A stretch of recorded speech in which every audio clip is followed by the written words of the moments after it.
things like that, and working with data and data. I'm sure you tell them about what a great job she does in maps. What we're trying to do today is we're looking at a long-range master plan for trails and perhaps bicycle facilities throughout the entire city.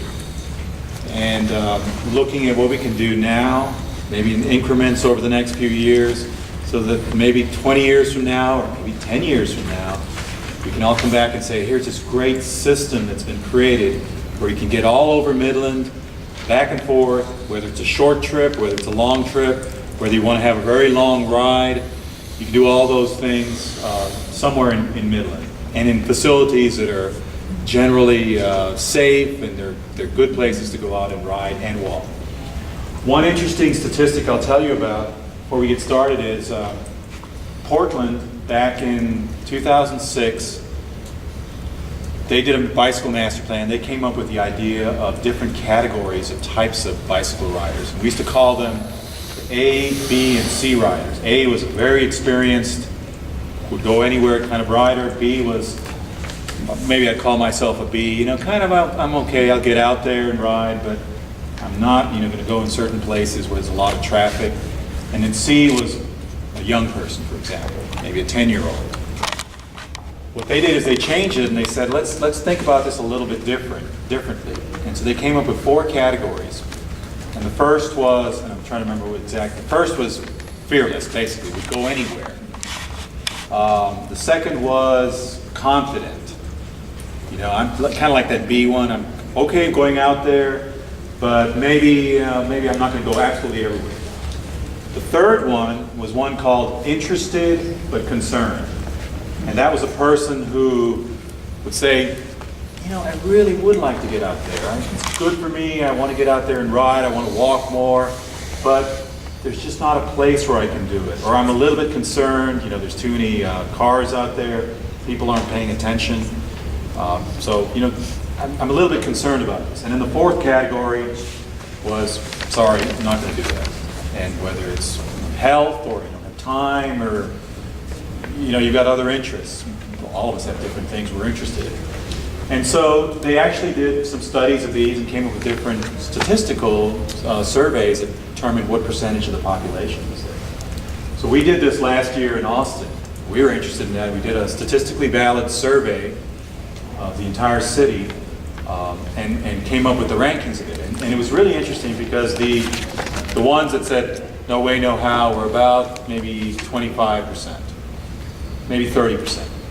The interested but concerned were about 39 to 40% of the population. And everybody else was above that. So, a lot of good riders, it's Austin, a lot of folks that ride a lot. But that 40% that was interested but concerned, and in many places, I would say if we did this in Midland, it might be 40%, 45%, 50% of the population that we want to get out there and being active and having alternative ways to get to different places and choices that they can do different things, and they can do it for health, or maybe they can do it because it saves a little bit in driving, or maybe it's a way, just to have a different perspective on things. So that's one of the things we look for is not only, again, many of you are good riders, you go anywhere, but also folks that we want to get interested in actually beginning to say, I'll take that step, and maybe it's a 2-mile commute from where I live to where I work, or maybe it's a mile to get to school. I'll go with my kids and let my kids ride to school. And so that's kind of the new trend that we're seeing everywhere, that it's not just those sort of experts, but it's everybody else. How do you drag them along and get them interested in getting out there and being able to get anywhere in the city? So maybe that's one goal of what we're trying to do here, and this is long term, but it's getting everybody interested in being able to get out there sometimes, whether it's for fun, whether it's for transportation, whether it's because you need to, because there's some people that just don't have a car. So all those kinds of reasons, being able to have a place where you can go and get around. Also, the other thing I'll tell you is that many cities everywhere are doing this. And so it's really a trend that we're seeing growing. And if you look at Lubbock's doing a lot more bike lanes nowadays. El Paso is very interested in doing this and getting different parts of the city connected. So many cities. Talked to one of the staff members today where is he from? He's from Tucson. You know, very hot climate. People ride there all the time. One of my staff members moved last year to Madison. If you know Madison, Wisconsin, had perhaps one of the worst winters they've ever had. And yet he was riding throughout the entire winter commuting to work. And he's an average person. He's not, he's not a superhero. So it's kind of one of these things, it's a trend that's growing. And if you ask the younger folks too, they're really interested in it too, because again, their lifestyles are changing. But one of them, some of you may know this, but the percentage of 19-year-olds now without a driver's license is significantly higher than it was when many of us were growing up. And it's not because they can't get one, they just don't care about it. You've got parents that drive them or friends that drive them, or they're more interested in using their phones to communicate with each other and talk to each other rather than actually going there. So trends are changing, and there is a lot more interest from them too in what are the alternatives and how can we get around it. So I've yacked enough. I'm going to spend a little bit of time to just show you some pictures and stuff like that, and I want to get back to the maps. This meeting is about your feedback and your thoughts. You know the areas of Midland that you live in. You know the specific streets there. We've got some ideas that we're thinking about. We want your feedback on those ideas. And if there's any of those sort of trails or areas that we've marked in that map over there that you think, well, maybe why don't you move it over here, or why don't you add to it, or extend it, or in a few cases take it off because it's not going to work. That's the kind of feedback we want to have. We want to get all that feedback. We want to make sure everybody has a chance to mark on those maps and give us that kind of feedback. So right now, Midland has a lot of, you saw on the map of existing loop trails within parks. So they go around, you can probably go a mile or two, in some cases longer ones. Some of them are shorter than that. And so they're great to get out there and maybe do a fitness walk or a short ride, but they don't really connect to people. So what we're looking at is maybe trying to connect different things together. So for example, here's a great trail that runs along the corridor lines in the southwestern part of the city. And it's a nice trail corridor. Around Midland College, this area here has some nice ones too. So right now, about 22 miles. We take all of these and put them together, including the smaller ones in parks. And so what we do is we look at a ratio to population. So about 1 mile for every 5,000 or 6,000 of you residents of Midland. And so we'd like to say, all right, as Midland grows, we make sure that keeps up, and maybe we even make that number a little bit lower, so that there's more places that you can get to and walk around or ride along on the trails. And so what we're showing back there in the map shows about 64 miles of this sort of spine network. So those are the ones that are red and they're highlighted. And you obviously can see them a whole lot better on the map in the back. But those are the kind of the main ones. And think 10 years, 15 years, 20 years from now, if we could do a lot of what's shown on that map there. And so most parts of Midland are connected. And you've got a lot of smaller streets within neighborhoods that you can use to get to some of those. And then there's some additional ones that are outside of that maybe aren't quite as important, but they could add to that total and increase it even a little bit more. So here's some examples. For example, along one of the draws, and yes, the grass is green, and I know it's not going to rain again, so maybe we need to take that green effect off it. But it kind of gives you an idea, and this is very simple, you can just put that in there. And again, for someone who rides a lot, you're probably going to be out there in that street. But for someone who wants to walk, a nice place to walk, and it's wide enough where 2 or 3 people can walk, and a bicycle rider can pass you, especially, so for example, if you're a mom with a stroller, there's enough space for that, so you feel comfortable on it. And then eventually, over time, when it starts raining again, we can start putting some trees there and benches, and make that a really nice place to be. Another example, there we planted those trees and they've had 20 years to grow. And then here's an interesting one. So some portions of that same draw, there are places where there's alleyways that parallel the draw itself. And so one of the things we're looking at, well, many of those alleyways, you know, apart from people backing out of their houses or the garbage pickup once or twice a week, there's not a whole lot of activity on those alleys. So can we take those and somehow convert those and make those feel more like a place to walk or a place to ride? And this is really one of those that's kind of a pros and cons. And, you know, do I feel safe being there? Would I want it to be lighted? If it's lighted, if I live nearby, what do I think about that? You know, maybe not too happy about that. How do I make that person backing out of that driveway on the other side know that there might be a bicycle rider passing by there, to go real slow and back out when they have a very small space to do it in? Very difficult to make that happen. So how do we make that work? Or someone here suggested maybe you look at the draw itself and maybe put something down in the draw, maybe on the edges there. So there are a lot of different ways we could do that. So this is one we really want your feedback on. You know, is this something that, wait a minute, you know, that's too far out there, that's too crazy, let's not go there? Or is this something to think about? And so this is just a very simple interpretation using literally just paint. And if you're in the street business, you know that paint is the cheapest thing out there. So you can paint something and it lasts, you know, 5, 6, 7 years, but it tells everybody else this is a special use here, there's something happening here. And so in this case, it's just using green paint and striping to indicate this is a bicycle lane in there. And so maybe the other side could be striped and said this is where you walk. So you ride your bike on one side and you walk on the other side. Very inexpensive to do, but again, it kind of creates a corridor that connects up to some of those other kinds of trails that I showed you earlier, where there aren't homes on either side. So here's what it might look like. This is where that long corridor comes along the power lines, comes to Lancaster Park, cross over that park and keep on going.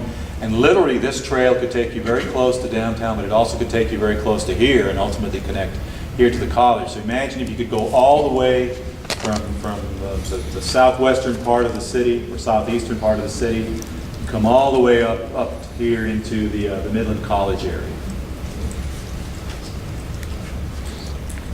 And here's another idea that we're bouncing around. This is called Quiet Street. So, you know, if you think about the street that you live on, the residential street that many of you live on. So what if you could take that street and do some things to it to make it so that there was very little high-speed traffic on it. Now, most of us, where we live on streets in a neighborhood, the street's pretty wide, even though it doesn't need to be, because there's only a few of us that live on that street that are driving down it. But because we want to have space to park our cars on it, on both sides, and we want to make sure that fire engine can get through there, those streets tend to be pretty wide. So what do we do to counter that makes that street a little bit slower? So yes, when I'm coming home, it's not my absolute right to drive 30 miles an hour past all my neighbors. And by the way, you know, go on one of those streets tonight and when you go home and drive 30 miles an hour, and I bet you'll think that's pretty fast, but you'd be surprised how many people do that in residential areas. So what if, number one, you could say, all right, in a residential area, we're going to make it a 20 or 25 mile per hour speed limit. So you can't go quite as quickly to get home, but you'll get home. It's going to take you a couple of seconds longer. But then also do some things maybe at the areas where that street connects to a busier street. And so it makes it a little bit tighter there, so when you go through that, you have to slow down. So all it is just trying to slow that traffic down so that then you can ride or walk and you feel a little bit more comfortable on that street. Let me finish up and then we can have questions. So that's one of the ideas in some areas. And whenever I talk about that, I know a lot of people get really concerned. You're like, wait a minute, what are you doing to my neighborhood or my street? Mm-hmm. But again, if you live on a street that you want it to be quieter and slower, you know, this is going to help you get that. So it's kind of the benefit that you get out of it. One other thing that should go into trails when you build them is a lot of facilities, and most of these would be in parks, where you have a place, you maybe have a map, you maybe have a drinking fountain, you maybe have some parking, where you can access the trails. So you can say, let's go to a certain place and let's start there, and let's go 3 or 4 miles. Or let's say you're driving, you're riding your bike to work. You can stop by a place like this, and maybe it has a drinking fountain. Some of them now have places where you can air up your tires. And so things that really help you out. And these are things that are happening in a lot of different places, so they're there and they're doable. So just going back to a couple of examples. So this is what we call, this is your traditional trail. This is a side path. This runs along parallel to a road. This is your traditional bicycle lane. So these are all choices and different ways you can look at these kinds of different options. This is something that we're trying to do now a lot more, which is just instead of just your basic bicycle lane, we're making it wider and putting a double stripe there. And so when you're driving by, you see it a little bit more, you're a little bit more separated from that car that's there. You're not, if the person is not paying attention and they drive over, it's going to affect you, but it gives you a little bit more of that sense of safety as you're driving along there. And then the ultimate facility is where you physically separate bicyclists from traffic. And so this is kind of an interesting example. This is one that we just recently looked at. So again, you kind of use that striping to begin to create that separation.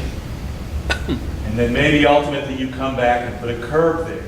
Now you're saying, well, a curb is really expensive, but compared to building a full trail somewhere, it's relatively inexpensive. And if you have a very wide street, and you don't need that capacity on that street, so it wouldn't work everywhere, but some streets, it's a really good way to create a nice protected facility that's pretty easy to do. Here's another example of how it might look, which is basically you just create that curved area on an existing street, and it literally creates a trail using the pavement of the street. Again, where you don't need that street for the traffic. So, just a few examples of different ways to do things and different trails. This is another one where it's just, again, that striping that then begins to show you how you can then create that bicycle facility there. So that's kind of the palette that we're working with, both on street and off street, making these work hand in hand.